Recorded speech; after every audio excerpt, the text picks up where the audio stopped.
8 मार्च 2014 Malaysian airline की flight MH370 Malaysia के शहर कुआलालंपुर से उड़ी, लेकिन अपने डेस्टिनेशन बीजिंग आज तक नहीं पहुंची।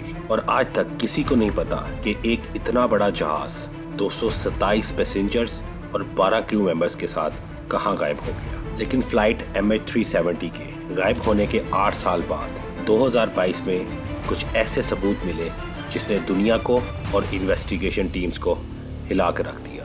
और इस वीडियो में हम आपको यही बताएंगे कि बोइंग 777 जैसा एक बड़ा जहाज 239 लोगों के साथ कहां गायब हो गया।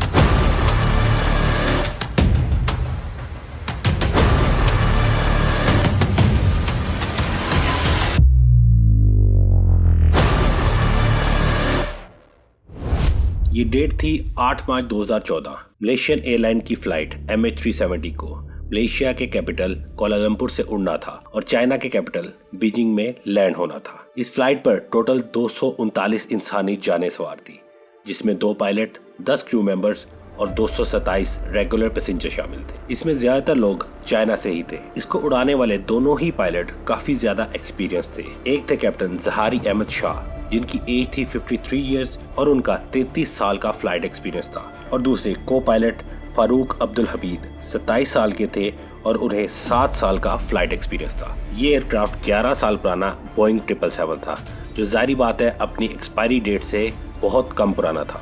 इस एयरक्राफ्ट की रिपोर्ट्स फ्लाई करने के लिए बिल्कुल परफेक्ट थी। ना इसमें कोई मैकेनिकल फॉल्ट था और ना ही इसमें कोई इलेक्ट्रिकल फॉल्ट था। ये भी बाकी फ्लाइट्स की तरह एक रेगुलर फ्लाइट थी जो चाइना और मलेशिया के दरमियान सफर करती थी। ये एयरक्राफ्ट मलेशिया से चाइना और चाइना से वापस मलेशिया डेली 5 घंटे और 34 मिनट सफर करता था, जो टोटल 11 घंटे और 8 मिनट बनते थे।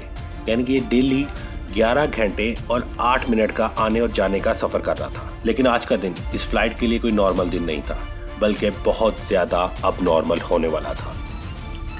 फ्लाइट MH370 में मलेशिया से फ्लाई करने से पहले फ्यूल फिल किया जाता है।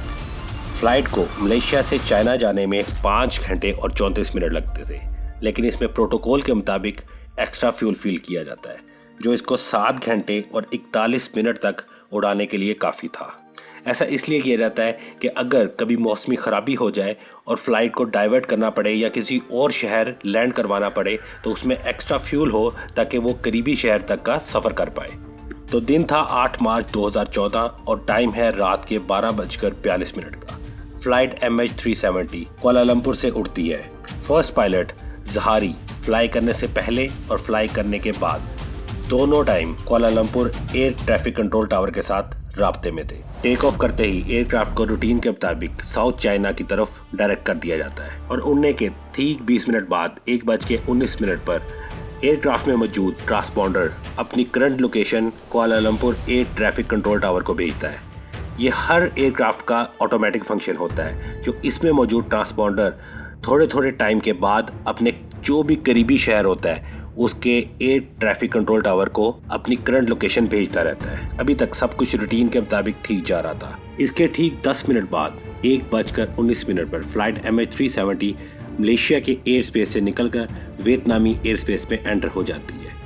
Kuala Lumpur air traffic control tower अब लास्ट टाइम कांटेक्ट करता है फर्स्ट पायलट जहारी से और उन्हें कहता है कि अब उन्हें वियतनामी एयर ट्रैफिक कंट्रोल टावर के साथ कांटेक्ट में आ जाना चाहिए।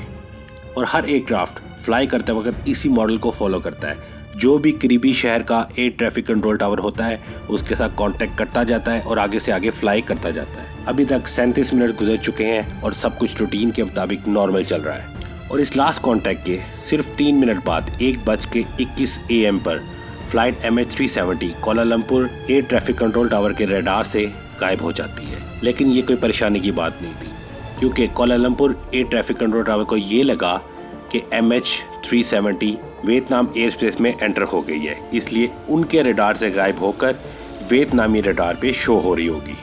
लेकिन जब फ्लाइट वियतनाम के शहर होचिमिन के भी रडार से गायब हो जाती है तो उन्हें लगता है कि कुछ तो गड़बड़ है। होचिमिन कंट्रोल टावर फौरी फर्स्ट कैप्टन से राब्ता करने की कोशिश करता है, लेकिन कोई रिस्पॉन्स नहीं आता।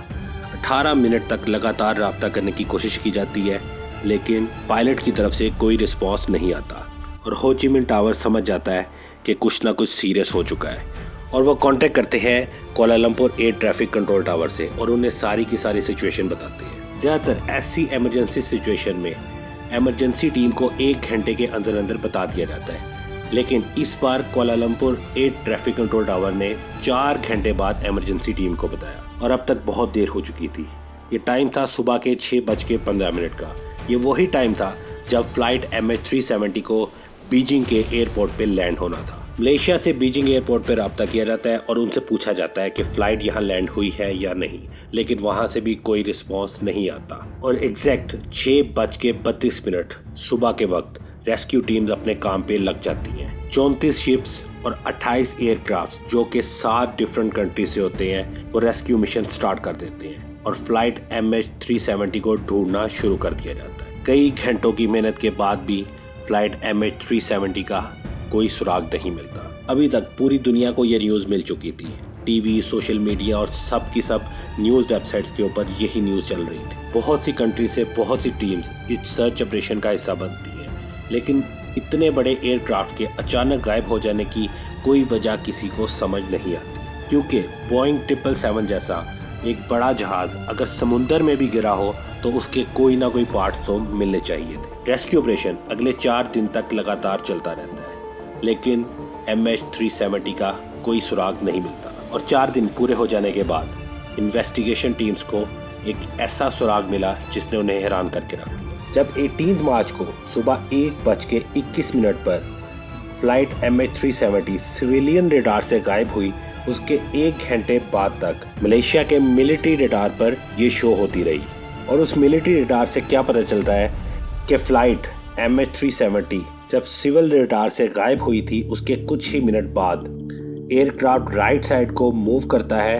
और यू टर्न लेके वापस मलेशिया की तरफ जाना शुरू कर देता है और फिर 31 मिनट के बाद प्लेन मलेशिया की सिटी पिनांग को क्रॉस करते हुए मलास्का की तरफ मूव करता है। फ्लाइट की जो लास्ट लोकेशन किसी भी रडार पे या मिलिट्री रडार पे शो हुई वो इंडियन ओशन की थी और ये लास्ट लोकेशन का टाइम था 2:22 का, एग्जैक्टली 1 घंटे बाद जब ये सिविल रडार से गायब हुई थी और 2:22 के बाद ना ये किसी मिलिट्री रडार पे शो हुई और ना ही किसी सिविल रडार पे। पूरी रेस्क्यू टीम्स और उससे जुड़ा हर फर्द एक ही मिस्ट्री सॉल्व करने लगा हुआ था कि आखिर फ्लाइट MH370 एक इतना बड़ा बोइंग 777 अचानक से गायब कहाँ हो गया। और जो सवाल सबको बहुत ज्यादा परेशान कर रहा था वो ये था कि प्लेन ने बीजिंग के बिल्कुल ऑपोजिट डायरेक्शन में यू टर्न लेकर क्यों फ्लाई करना शुरू कर दिया। रेस्क्यू टीम्स जो कि पहले प्लेन को गल्फ ऑफ थाईलैंड और साउथ चाइना में तलाश कर रहे थे, अब उन्होंने इसे